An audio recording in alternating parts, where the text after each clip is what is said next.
বাংলার এক ছোট্ট গ্রামের নাম ছিল সবুজপুর।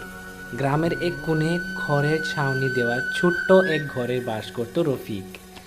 স্ত্রী সালমা আর তার 7 বছরের ছেলে রিয়াদকে নিয়ে ছিল তার ছোট্ট সংসার।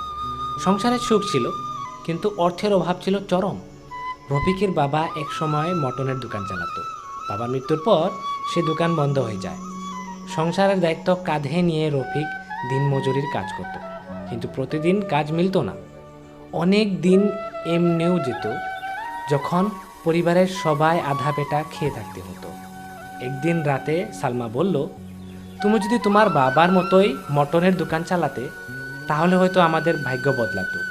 রফিক দীর্ঘ শ্বাস ফেলে বলল, ইচ্ছা তো আছে, কিন্তু দোকান চালাতে টাকা কোথায়?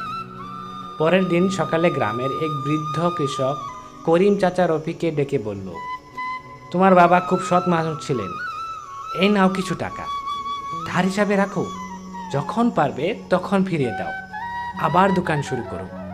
রফিকের চোখে পানি এসলো। সে কৃতজ্ঞতায় টাকাটা নিয়ে বাজারে গেল। সামান্য কয়েক কেজি মটন কিনে একটি ছোট্ট টেবিল আর পুরানো দাড়িপাল্লা নিয়ে বাজারের এক কোণে দোকান বসালো। প্রথম দিন মাত্র 3 জন ক্রেতা এলো। লাভ খুব কম হলেও রফিক খুশি ছিল, কারণ অনেক দিন পর সে নিজের পরিশ্রমে সম্মানের সঙ্গে রোজগার করেছিল। দিনের শেষে বাড়ি ফিরে সে ছেলের হাতে কিছু ফল আর স্ত্রীর জন্য সামান্য মিষ্টি তুলে দিল। রিয়াদ আনন্দে বাবাকে জড়িয়ে ধরল। সালমা হাসি মুখে বলল, আজ এতদিন পর তোমার মুখে হাসি দেখলাম। রফিক আকাশের দিকে তাকিয়ে মনে মনে বলল, হে আল্লাহ, আমি শুধু সৎভাবে পরিশ্রম করতে চাই, তুমি আমার রিজিকে বরকত দাও।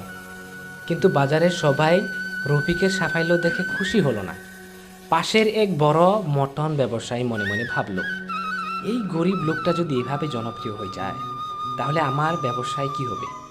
সে ব্যবসায়ী রফিকের বিরুদ্ধে ষড়যন্ত্র পরিকল্পনা শুরু করলো। পরদিন রফিক আগের চেয়েও আগে দোকানে পৌঁছে গেল। দোকান পরিষ্কার করলো, মাংস সুন্দরভাবে সাজিয়ে রাখলো। সে সব সময় চেষ্টা করত ক্রেতাদের ভালো মানের মটন দিতে। এক বৃদ্ধ এসে বলল, বাবা, আমার কাছে খুব বেশি টাকা নেই, আধা কেজি মটন দেবে? রফিক হাসি মুখে বলল, অবশ্যই মা, যতটুকু দরকার নিয়ে যান। বৃদ্ধা খুশি হয়ে গ্রামের সবার কাছে রফিকের সততার কথা বলা শুরু করলো। ধীরে ধীরে তার দোকানের ক্রেতার সংখ্যা বাড়তে লাগলো। কিন্তু পাশের বড় ব্যবসায়ী জালাল এই দৃশ্য দেখে হিংসায় জ্বলে উঠল। সে ভাবল, একে না থামালে আমার ব্যবসায় শেষ হয়ে যাবে। সেদিন রাতে জালাল তার 2 কর্মচারী নিয়ে ষড়যন্ত্র করল। পরের দিন সকালে রফিক দোকানে এসে দেখল তার দাড়িপাল্লা ভাঙা, কিন্তু মটনেরও নষ্ট করা ছিল। রফিক বুঝতে পারল কেউ ইচ্ছে করে এসব করেছে, তবু সে কাউকে দোষ দিল না। করিম চাচা এসে বললেন, হাল ছেড়ো না বাবা, আল্লাহ ধৈর্যশীলদের ভালোবাসেন। রফিক ধার করে নতুন দাড়িপাল্লা কিনল, আবার নতুন করে দোকান সাজালো। সেদিন এক ধনী ব্যবসায়ী তার কাছে অনেক মটন কিনলেন। রফিকের সৎ ব্যবহার দেখে তিনি বললেন, আজ থেকে আমার হোটেলের জন্য নিয়মিত তোমার কাছ থেকেই মটন নেব। এই বড় অর্ডার রফিকের জীবনে নতুন আশার আলো নিয়ে এসলো। একদিন বাজার কমিটির লোকরা হঠাৎ সব দোকান পরিদর্শন এলেন। জালালের দোকান কম ওজনে দেয়া মাংস বিক্রির প্রমাণ পাওয়া গেল। অন্যদিকে রফিকের দোকানে সব কিছু ঠিক ছিল, ওজনেও একদম সঠিক। বাজার কমিটির সভাপতি বললেন, আজ থেকে এই বাজারের সবচেয়ে সৎ ব্যবসায়ী রফিক, সবাই তার কাছ থেকে শিক্ষা নেন। জালাল লজ্জায় মাথা নিচু করে দাঁড়িয়ে রইল। কয়েক মাসের মধ্যেই রফিকের ছোট দোকান বড় হয়ে গেল। গ্রামের মানুষ দূর দূরান্ত থেকে তার দোকানে আসতে লাগলো। সে করিম চাচার ধার করা সব টাকা ফিরিয়ে দিল। রফিক বলল, চাচা, আপনার সাহায্য না থাকলে আজকে আমি এখানে পৌঁছাতে পারতাম না।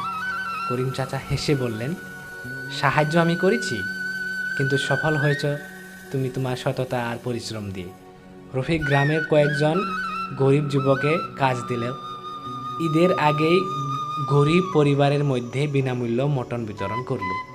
গ্রামের সবাই বলল, সততা, পরিশ্রম আর মানুষের প্রতি ভালোবাসা থাকলে গরিব মানুষও সফল হতে পারে।